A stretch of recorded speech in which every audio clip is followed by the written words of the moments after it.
তোমাদের মধ্যে অনেকেই আমাকে জিজ্ঞাসা করো যে দিদি, আমি আমার ভালোবাসার মানুষটিকে এত ভালো রাখার চেষ্টা করি, এতটা ওর পাশে থাকার চেষ্টা করি, ওর মন রাখার চেষ্টা করি, সবসময় আমি এটা ভাবি যে ও কিসে ভালো থাকবে, ও কিসে আনন্দ পাবে, এটাই কিন্তু আমি ভাবি।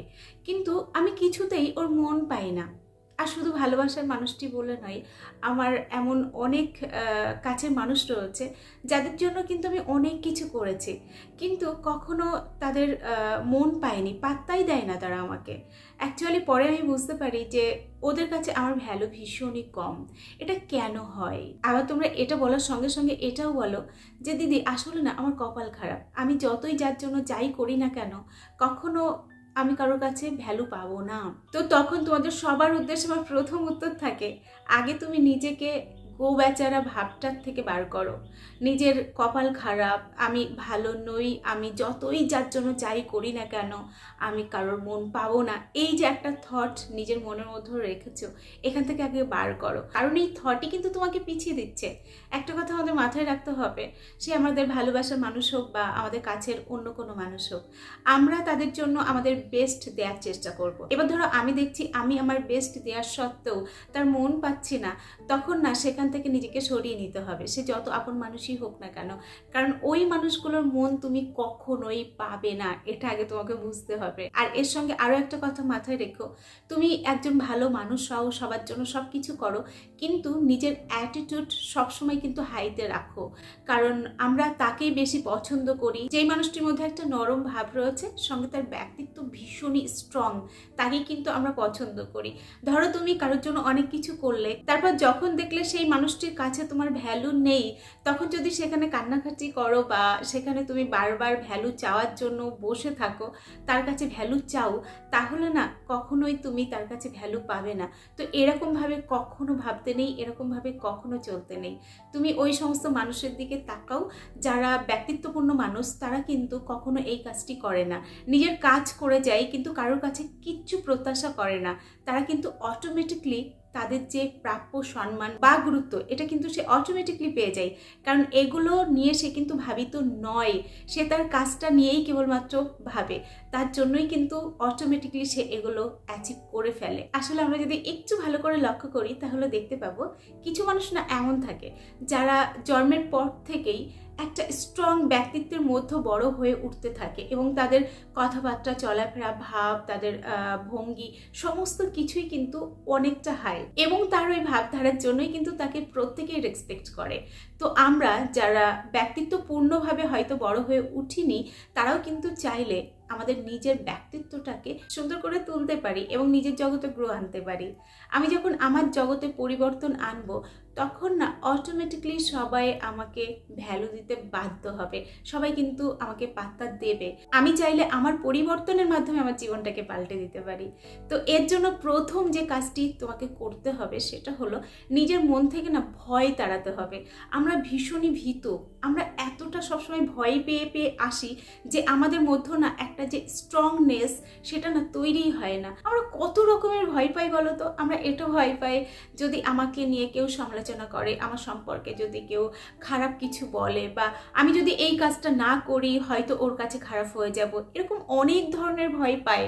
যারা প্রেম করো তারাও কিন্তু একটা ভীষণ বড় ভয় পাও যে আমার ভালোবাসার মানুষটি যদি আমাকে ছেড়ে চলে যায়, এই একটা ভয় কাজ করে। এবং এই ভয় থেকে এমন কিছু কাজ করে ফেলো, তার সামনে এমনভাবে নিজের মাথাটা ঝুঁকাতে থাকো যাতে করে না কখনো সে তোমাকে আর আলাদা করে রেসপেক্ট দেওয়ার প্রয়োজনই বোধ করে না। আসলে কি বলতো, আমার সামনের মানুষটি যখন বুঝে যাবে যে আমি তাকে হারানোর ভয় পাই, তখন না তার কাছে আমার গুরুত্ব কমতে থাকবে, সে নিজেকে দামি ভাবতে থাকবে। তো এই সমস্ত ভয় থেকে নিজেকে বার করো। সবসময় চেষ্টা করো সবার সঙ্গে সুন্দর একটা ভাবমূর্তিতে কথা বলার, এবং নতুন নতুন মানুষের সঙ্গে মেশার চেষ্টা করো, নতুন নতুন নলেজ ক্রিয়েট করার চেষ্টা করো। তাতে করে না নিজেকে আরও বেশি বুঝতে পারবে, আরও বেশি জানতে পারবে, এবং কিভাবে চললে তোমার আরও গ্রোথ হবে, কিভাবে চললে মানুষ তোমাকে ভ্যালু দেবে, এটা না তুমি শিখে যাবে। এই প্রতিটি জিনিসটা শেখার বিষয়, এমনি এমনি হয় না। তো তার জন্য নিজেকে শেখার জন্য আগে প্রস্তুত করো। তুমি আগে চেষ্টা করো যে না, আমি নিজেকে গ্রো করব, এই মনোভাবটা আগে নিজের মধ্যে আনো। দেখবে তুমি আস্তে আস্তে অনেক স্ট্রং হয়ে উঠছো। কিন্তু সমস্যাটা কোথায় হচ্ছে জানো তো, বর্তমান প্রজন্ম তার নিজের কমফোর্ট জোন থেকে বাড়ি হতে জানে না, পারে না, ভয় পায়। তারা জীবনে চ্যালেঞ্জ নিতে ভয় পায়। তারা এটা ভাবে যেমন আছি তেমনই থাকি। নিজেকে পরিবর্তন করার ইচ্ছা কিন্তু অনেকের মধ্যেই নেই বর্তমানে। তো তোমার প্রথম কাজ হচ্ছে নিজের মধ্যে যদি কোনো রকম ভয় থাকে সেই ভয়টাকে ছিঁড়ে ফেলে দেওয়া। কারণ ভয় থাকলে কখনো তুমি লাইফে এগিয়ে যেতে পারবে না, কখনো কোনো কিছুর সম্মুখীন তুমি হতে পারবে না। একটা কথা মাথায় রেখো, যদি আমি হেরেও যাই, বারবার যদি হেরে যাই, তাহলে আমি শূন্য থেকে শুরু করব। ভয় কিসের? শূন্য থেকে আমি যখন কোনো কিছু শুরু করব তখন না হারিয়ে ফেলার আর কিছু আমাদের থাকে না। এটা সবসময় মাথায় রাখবে। দেখো, তোমার ভালোবাসার মানুষটিও যদি তোমাকে ধোঁকা দেয়, তোমাকে ছেড়ে চলে যায়, তাহলেও না তুমি আবার নিজেকে নতুন করে শুরু করতে পারো। কিন্তু তুমি যদি ওই ভয়ের মধ্যে থাকো যে আবার যদি আমি ধোঁকা খাই, যদি আবার আমার লাইফে খারাপ কিছু আসে, এই ভয়টা যদি না তাড়াতে পারো, বিশ্বাস করো তোমার লাইফে ভালো কিছু আসবে না। কিন্তু তুমি ভয় না পেয়ে এটাকে যদি অ্যাকসেপ্ট করো এবং সঙ্গে যদি এটাও ভাবো যে প্রত্যেকের জীবনেই ওঠা পড়া রয়েছে, তো আজকে আমি পড়ে গেছি, একদিন ঠিক আবার উঠে দাঁড়াবো, এই ভাবনার মতো নিজেকে নিয়ে আসো। দেখবে নিজের জীবনটা অনেক বেশি সুন্দর করে গড়ে তুলতে পারছো। যদি তুমি চাও তোমাকে সবাই পাত্তা দিক, তাহলে সেকেন্ড যে কাজটি করতে হবে সেটি হলো, যখন তুমি কারোর সঙ্গে কথা বলবে চোখে চোখ রেখে কথা বলবে।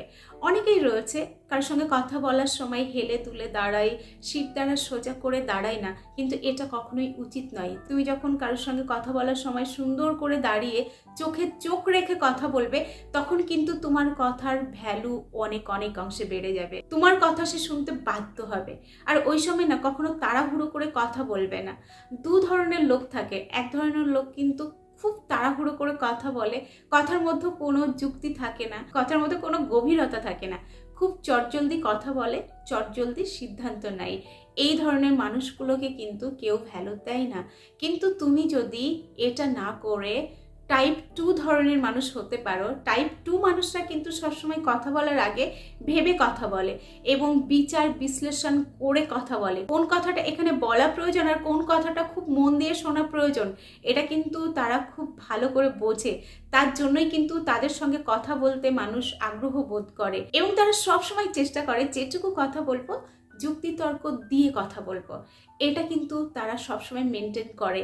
তার জন্যই কিন্তু তারা সবার কাছে গুরুত্ব পায়। তো তুমিও যদি চাও সবার কাছে ভ্যালু পেতে, তাহলে কিন্তু এটা তোমাকে মেনটেন করে চলতেই হবে।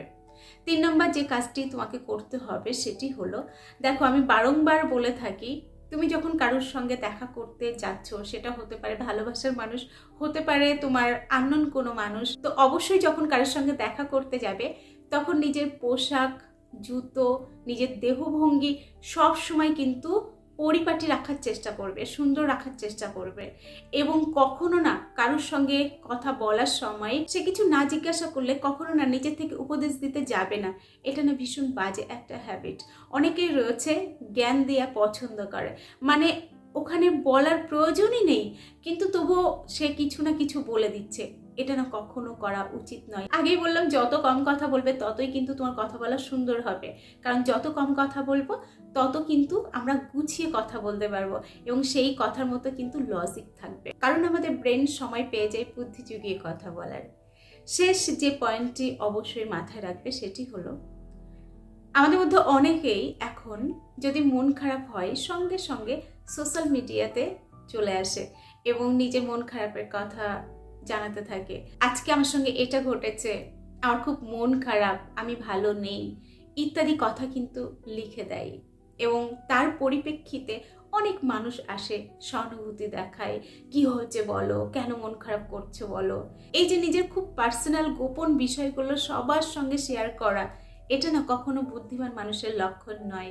তুমি যদি এটা করো তাহলে অনেকের সহানুভূতি পেতে পারো, কিন্তু কখনোই তোমাকে একজন গুরুত্বপূর্ণ মানুষ হিসেবে কেউ বিবেচনা করবে না। কারণ যারা ব্যক্তিত্বপূর্ণ মানুষ তারা কিন্তু নিজের দুর্বলতা, নিজের খারাপ লাগা, নিজের কষ্ট নিজের মধ্যেই রাখার চেষ্টা করে।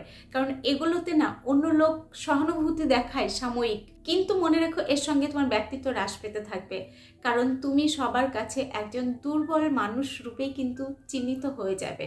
তোমাকে কিন্তু সবাই দুর্বল মানুষ রূপেই দেখবে, যে আহারে বেচারা অমুক সময় খুব কষ্ট পেয়েছিল, আহারে বেচারার জীবনে কত কষ্ট, আহারে বেচারা ভালো নেই। এই আহারে এবং বেচারা এই দুটো শব্দ কিন্তু তোমাকে কমজোরি করে তুলবে। তো এটা কখনো করো না। এটা করো, তুমি সবাইকে পজিটিভ দেওয়ার চেষ্টা করো। তোমার কাছে যখন কেউ কথা বলবে যেন একটু হলেও পজিটিভ ফিল করে। তুমি সবাইকে ইন্সপায়ার করার চেষ্টা করো, সবাইকে এটা বলো যে লাইফে আমাদের অনেক কিছু ঘটতে পারে, সমস্ত কিছু আমরা অ্যাকসেপ্ট করে সামনের দিকে এগিয়ে যাব, থেমে থাকবো না। খারাপ সময় এলে আমাদের অবশ্যই মন খারাপ হবে, কিন্তু কি করে ওই খারাপ সময় থেকে নিজেকে বার করব, এই ভাবনাটা আমরা সব সময় মনে রাখবো এবং অন্যকেও কিন্তু আমরা এতে হেল্প করব। তাহলে কি হবে বলো তো, তোমার একটা পজিটিভ ভাইব সবার মাঝখানে ছড়িয়ে পড়বে এবং প্রত্যেকে তোমাকে গুরুত্ব দিতে বাধ্য হবে। ওই আগেই বললাম, কেউ কাউকে কিন্তু এমনি এমনি গুরুত্ব দেয় না। তোমার ভাব, তোমার চলন, তোমার কথাবার্তা, তোমার ব্যক্তিত্ব, তোমার জীবন দর্শন, এগুলো দেখেই কিন্তু তোমাকে মানুষ পাত্তা দেবে, তোমাকে কিন্তু ভ্যালু দিতে বাধ্য হবে। আমি তোমাকে এটুকু বলতে পারি, একটু চেষ্টা করো নিজেকে পরিবর্তন করার। দেখবে তুমি আজকে যেমন অবস্থাতে দাঁড়িয়ে রয়েছো, কিছুদিন পরেই তোমার মধ্যে একটা ভীষণ বড় চেঞ্জ তুমি লক্ষ্য করছো। দেখো, আমাদের আশেপাশে এমন অনেক মানুষ থাকে যাদেরকে কিন্তু আমরা রাগাতে ভালোবাসি, খিল্লি করতে ভালোবাসি, অনেকেই রয়েছে খিল্লি করে। তুমি কখনো এটা করো না। যদি দেখো কারোর মধ্যে একটু কমজোরি রয়েছে, তাকে ইন্সপায়ার করার চেষ্টা করো, তাকে কখনো খিল্লি করো না। কিন্তু অনেকেই তো করে, তাই না বলো? তার কারণ হচ্ছে সেই সুযোগটা না বারবার সে নিজেই করে দিচ্ছে। তো কখনো কাউকে নিজেকে খিল্লি করার সুযোগটা দিও না, সে তোমার যত আপন মানুষই হোক না কেন। যদি সে তোমার ভালোবাসার মানুষও হয়, যখন তুমি দেখছো সেই মানুষটির কাছে তোমার গুরুত্ব কমে যাচ্ছে, সেই মানুষটি তোমাকে পাত্তা দিতে চাইছে না, তোমার যত কষ্টই হোক সেখান থেকে নিজেকে বার করার চেষ্টা করো। ওর হাতে পায়ে জড়িয়ে না ধরে, প্রেম ভিক্ষা না চেয়ে নিজেকে সুন্দর করে দাঁড় করাও, নিজের ভাবমূর্তির চেঞ্জ আনো। দেখবে ওই মানুষটি তোমার সঙ্গে ঘুরে অন্য মুডে কথা বলছে, অন্যভাবে কথা বলছে, তোমাকে পাত্তা দিতে সে কিন্তু বাধ্য হচ্ছে। তো চলো, আজকের ভিডিও এখানে শেষ করছি। এতক্ষণ আমি তোমাদের সঙ্গে ছিলাম তোমাদের বন্ধু রোজিনা ব্যানার্জি। আবার তোমাদের সঙ্গে দেখা হচ্ছে নেক্সট ভিডিওতে। ততক্ষণ সকলে ভালো থেকো, সুস্থ থেকো।